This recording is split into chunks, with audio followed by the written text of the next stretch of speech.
안녕하세요. 오늘은 FSD 로보택시 그리고 모델2에 대한 이야기, 가장 쉽게 이해를 하시는데 좀 도움을 드리고자 영상을 만들게 되었습니다. 2, 4분기가 시작이 되었죠. 그리고 뭐 10년, 20년 투자하시는 분도 계실 것이고, 테슬라를 말이죠. 아니면 1년, 2년 투자를 하시는 분들도 계시겠지만, 어찌됐든 이 세 가지 단어는 지겹도록 듣게 되실 겁니다. 그런데 이 세 가지 단어, FS 로보택시 모델2에 대해서 조금은 심플하면서도 확실하게 이해를 하고 계시면 투자를 하시는 데 도움이 될 것 같아요. 그러니까 지금은 정보들이 너무나 많이 나열이 되어 있고 좀 어렵다는 인식들도 있는 것 같습니다. 그래서 상품 기획자로서의 경험을 살려서 좀 이해를 쉽게 도와드려 보고자 하고요. 어제 이제 실적 발표와 가이던스를 들으면서 말도 안 되는 소리를 한다, 말도 안 되는 의견을 표현을 한다고 비난을 받을지언정, 일론이 지금 실적 발표 때 이야기했던 그 모든 것들을 실현시키기 위해서는 이렇게 해야 된다는 의견도 마지막에 좀 담아 보도록 하겠습니다.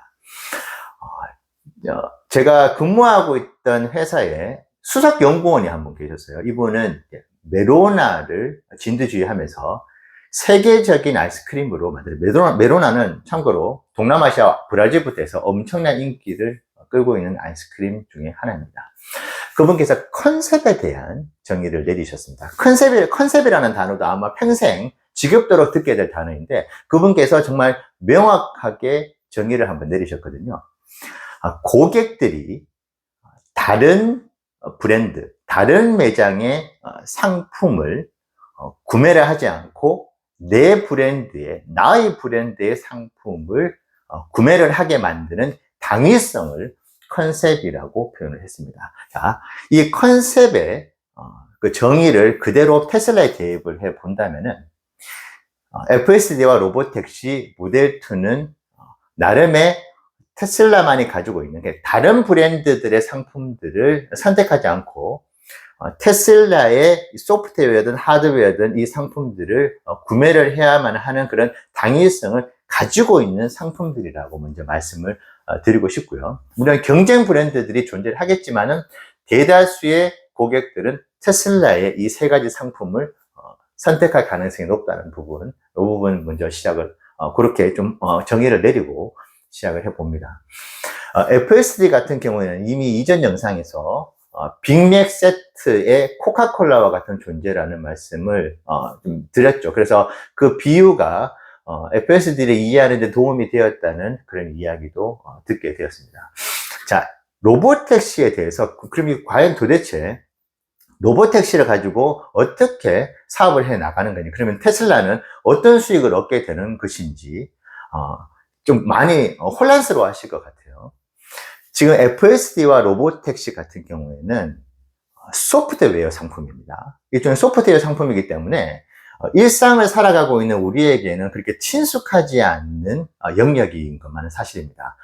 물건이라는 것이 있고 우리 눈앞에 보여지는 것이라고 한다면 이미 많은 경험을 하고 있고, 똑같은 동종의 상품이 아니다 하더라도 접목을 할 수 있는 여지들이 많죠. 저희도 아무 생각 없이 살아온 것은 아니고 직간접적으로 경험을 하기 때문에 충분히 그 부분에 대해서 이야기를 할 수도 있는 것인데, 하지만 FSD와 로보택시 같은 경우에는 사실은 먼 나라 이야기인 것 같은 느낌이 들 때가 있습니다. 그래서 제가 이 부분을 꼭 말씀드리고 싶은 게, 소프트웨어라 하더라도 우리가 지금 일상에 있는 마트에 가면은 팔고 있는 상품들과 하등의 차이가 없다.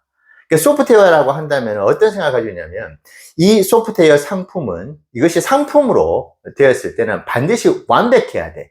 전지전능해야 되고 무결점의 무언가가 있어야지만 이것이 상품이 될 수 있다는 생각을 하시게 됩니다. 저도 소프트웨어 쪽으로 익숙하지 않기 때문에 그런 생각을 하게 되는 것인데요. 왜냐하면 이렇게 생각을 하게 될 경우에는 FSD 사업과 로보택시 사업에 대한 어떤 판단이 흐려지게 됩니다. 잘못된 생각을 할 수 있게 되는 것인데, 예를 들면은 FSD는 이 세상에 존재하는 모든 길거리와 모든 돌발 사항에 대해서 완전하게 통제가 되고 완벽하게 시스템적으로 구현이 되어야만 상품이라는 것으로 돼서 현실화가 될 수 있다는 생각을 하실 수 있어요.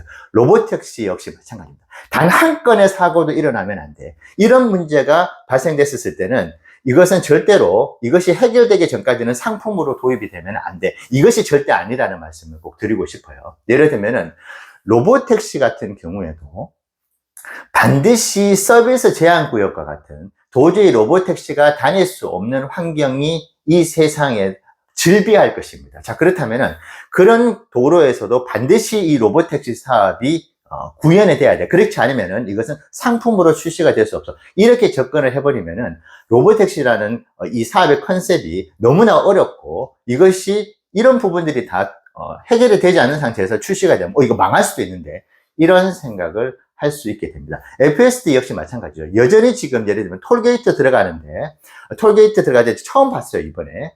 FSD V12의 3.4에서도 핸들이 떨리는 베타 버전 V11에서 그 핸들이 떨렸던 경우가 많이 있었는데 이번에 그런 경우가 발생했습니다. 톨게이트에서 어디로 들어가야 될지 모르더라고요. 그러면 이거 FSD가 안 되겠네. FSD 그러면 이거 상품화 출시 불가능. 이게 아니라는 말씀입니다. 여러분들께서 마트에서 구매를 하시는 상품들 중에서 평점 10점 만점에 10점짜리는 없습니다. 어떤 일부 고객들은 이 상품에 대해서 엄청나게 불만을 가지는 고객들도 있는 것이고 이 상품을 섭취를 하고 난 뒤에 식중독에 걸려가지고 경찰에 고발하는 고객들도 있어요. 저도 실제로 그 클레임들을 직접 경험을 하면서 그런 전화도 받으면서 컴플레인 전화를 받았던 경험들이 있거든요. 그렇기 때문에 상품이라는 것은 절대 완전 무결해야만이 출시가 가능하다. 특히 소프트웨어 같은 경우에 그런 착각에 빠질 수 있습니다. 그렇다 보면 내가 지금 테슬라 투자를 하고 있는데 로보택시 사업이 이런 부분들에 문제가 있는데 그러면 이거 사업 불가능. 이런 것이 절대 아니라는 말씀. 자, 그렇기 때문에 로보택시 사업도 처음에 사업이 추진이 됐었을 때 개선점이라든지 문제점이 나타날 수는 있겠지만 상품이라는 것은 모름지기 내가 이 서비스를 이 가격에 지불했었을 때 조금은 불편함이 있더라도 난 그래도 이 로보택시를 사용하는 것이 로보택시를 사용하지 않는 것보다 FSD를 사용하는 것이 FSD를 사용하지 않는 것보다는 내가 이것이 나에게 더 도움이 돼. 그러면 그걸로 끝이라는 겁니다. 여러분들께서 완벽해야 돼. 그 어떤 상황에서 내가 인간으로서 FSD를 운전할 때 내가 운전자인데 개입을 하면 안 돼. 이것이 절대 상품의, 특히 소프트웨어 상품의 정확한 개념은 아니라는 말씀을 제가 드리고 싶은 것이고요. 자, 모델 2 역시 마찬가지죠. 저는 모델 2에 대해서 걱정 반, 우려 반이 사실은 있습니다. 테슬라 본사에서도 이 모델 2라는 상품이 과연 저변에 깔리게 되는 부분들은 매우 유용하겠지만은 여전히 그 전에 말씀드렸던 카니발라이제이션, 모델 3와 모델 Y의 매출을 잠식을 하면서 저가 브랜드로서의 이미지를 각인시킬 수 있다. 테슬라가 지금 고급 브랜드, 프리미엄 브랜드로 가고 있는데, 그래서 브랜딩 관점에서 장기적으로 매우 큰 악재가 될 수 있는 것이 바로 이 모델 2입니다. 그리고 모델 2를 2대, 3대 판매를 해야지 모델 Y나 모델 X의 한 대를 판매했을 때 수익과 같아진다고 했었을 때 이 역시도 문제가 발생할 수 있는 부분을 테슬라 본사가 반드시 인지를 하고 있을 것이라 생각하고 있고요. 자, 이 예를 한번 들어볼게요. 여러분들께서 치킨집에서 치킨을 주문을 할 때, 이 반마리만 좀 주문을 할 수 있으면 좋겠다. 나 이제 혼자 살고 있는데. 근데, 거의 대부분의 브랜드에서, 치킨 브랜드에서 반마리는 배달을 잘 안 해줍니다. 물론, 배달 앱을 이용해서 더 많은 비용을 지불한다고 한다면은, 배달해주는 브랜드도 있겠지만은, 본사에서 기본 정책은 한 마리 미만으로는 배달을 하지 않는 것이 일반적입니다. 그 이유가, 반마리를 2번, 3번 주문을 유도를 해야지 한 마리 반, 2마리를 주문을 한 번 받는 것과 같은 효과가 있는 것이기 때문에 주문 건수가 늘어나면 늘어날수록 매장에서 해야 되는 일들은 더 많아지게 됩니다. 그렇기 때문에 그 해당 브랜드의 본사에서 저가 상품들을 내놓았을 경우에 매출이 올라간다든지 주문 건수가 늘어난다는 것들은 당연히 다 알고 있어요. 자, 그런데 왜 그들은 이런 것들을 알면서도 그런 저가 상품, 판매 단위가 낮은 상품들, 그리고 컴팩트한 그런 상품들을 출시하는 것을 매우 두려워하고 꺼려할까요? 지금 테슬라가 모델 2를 출시하는 것과 같은 그런 우려가 있기 때문입니다.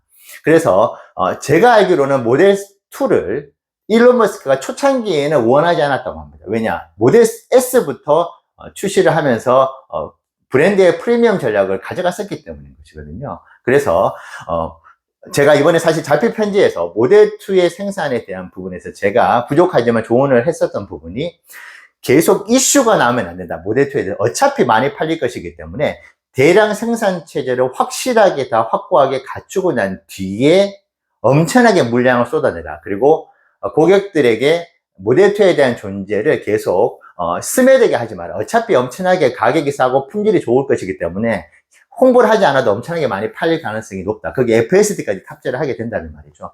그렇기 때문에 브랜딩 관점에서 모델2가 가지고 있는 치명적인 단점이 사실은 존재를 한다 하는 부분을 앞으로 모델2에 대한 이야기, 그리고 모델 로보택시 FSD를 들으실 때 꼭 참고가 되실 필요가 있고, 오늘 말씀드렸던 어떤 그 포인트들이 앞으로 이 세 가지 단어들을 아마 어떻게 보면 평생 듣게 되실 수도 있잖아요. 그래서 요런 관점에서 바라봐야 되겠다. 소프트웨어라는 것도 하나의 상품에 지나지 않는 것이고, 모델2가 마냥 전 세상에 뿌려지게 됐을 때 테슬라가 엄청난 성장을 하게 될 것이라는 부분들도 이 카니발라이제이션, 저가 브랜드 이미지라는 것이 테슬라 전반적인 중장기 플랜에 발목을 잡을 수 있는 부분도 함께 있다는 부분 말씀드리고 싶고요. 그리고 이제 특히 FSD와 로보택시 같은 경우에는 저는 여전히 모델 로보택시에 대해서 조금 우려가 있는 것이 지금 그런 얘기가 있잖아요. 로보택시를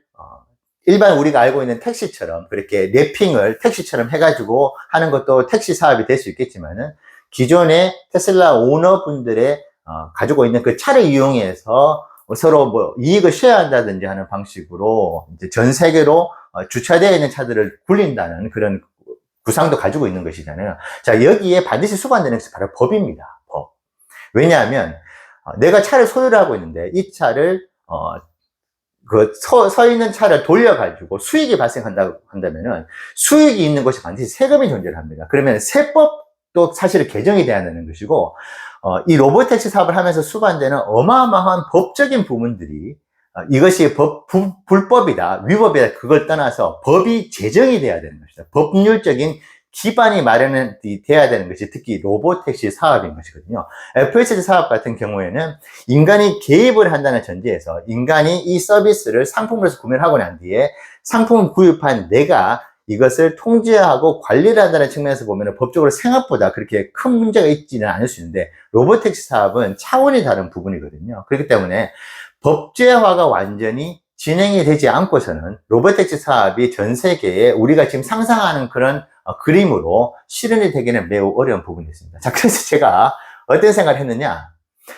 법이 제정이 되고 법이 정비가 돼야 됩니다. 말씀드렸다시피 불법이다, 불법이 아니다 그 여부를 떠나가지고 미국에서도 미국 국민들이 자기가 운전하고 있는 차가 수익이 나는 비즈니스가 되는 순간에 반드시 세금이 부과가 될 거예요. 그러면 거기에 대한 법적인 지금 그 어떤 장치가 되어 있지 않습니다. 그러면 아시잖아요. 국회에서 발의가 되고 난 뒤에 이게 티격태격 하다가 무마가 됐다가 결국은 이것이 법으로 이제 현실화가 되는 그 시간 자체가 하루 이틀이 걸리지 않는다. 거의 많게는 4, 5년도 걸릴 수 있는 것이기 때문에 이 부분에 대한 그 시간적인 어떤 개념, 로보틱스 사업이 아무리 기술적인 완성도가 있다 하더라도 이 법적인, 행정적인 어떤 제도죠. 법적인 제도가 발목을 잡을 수가 있습니다. 자, 그러면 제가 곰곰이 생각해 봤을 때 일론이 그럼 이걸 어떻게 풀 수 있느냐? 일론이 미국, 유나이티드 스테이트 오브 아메리카의 대통령이 되는 것입니다.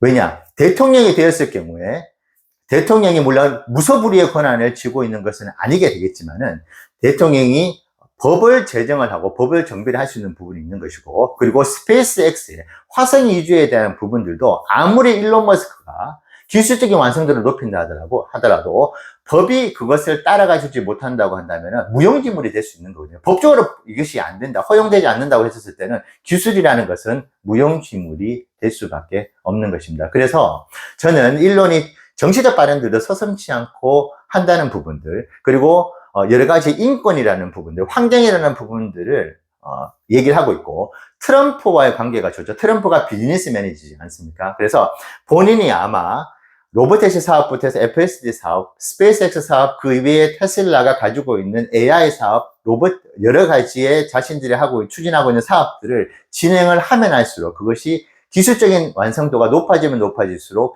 법이라는 어떤 그 철벽과 같은 여러 가지 장애물들의 한계에 봉착을 하게 될 경우 이것을 해결하기 위해서 내가 미국의 대통령이 되어 봐야 되겠다는 생각을 저는 할 수 있다고도 생각합니다. 왜냐? 이게 법이 어떻게 이거 해결이 되지 않을 경우에는 일론이 할 수 있는 여러 가지 미션들을 달성하지 못하는 상황이 발생할 수도 있기 때문입니다. 그래서 일론이 최근에 그리고 그 과거부터 그가 했었던 여러 가지 발언들이라든지 여러 가지 어떤 행동들을 봤었을 때는 매우 정치적인 성향들도 띠고 있는 것이거든요. 그리고 지금 본인들도 비즈니스 해봤을 때 내가 아무리 천재적인 영향을 발휘한다 그래도 풀 수 없는 그런 문제들도 있구나라는 것을 깨닫는 순간 그럼 내가 어떤 위치에 올라가야지 이거를 해결할 수 있을지에 대한 생각도 할 수 있을 것이고 그리고 대통령이 되어 본다는 것이 불가능하다고 한다면은 그와 그의 버금가는 권력을 가져 보려고 노력을 할 것이라고 생각합니다. 그렇게 되어야만이 지금 가지고 있는 여러 가지 AI 기술들이라든지 자신이 원하는 화성 이주에 대한 부분들도 해결을 할 수 있기 때문입니다. 그래서 FSD 로보택시에 대한 소프트웨어 상품으로서의 어떤 너무나 어렵게 생각하시지는 마시라는 부분들. 하지만 법이라는 부분들이 꽤 걸림돌로 작용할 수 있다는 부분. 이 법이라는 것은 불법이다, 위법이다를 떠나서 이것이 비즈니스가 되기 위해서 기본적으로 갖춰야 되는 법이라는 것을 말씀을 드리는 것이고, 모델 2는 브랜드의 저가 이미지와 대당 수익이 낮아짐으로 인해서 발생될 수 있는 여러 가지 부분들. 그래서 대량 생산 체제가 완벽하게 이루어졌을 때에만 상용화가 될 필요가 있다는 부분. 앞으로 이 세 단어를 들으실 때 참고가 되시면 좋겠습니다. 네, 감사합니다.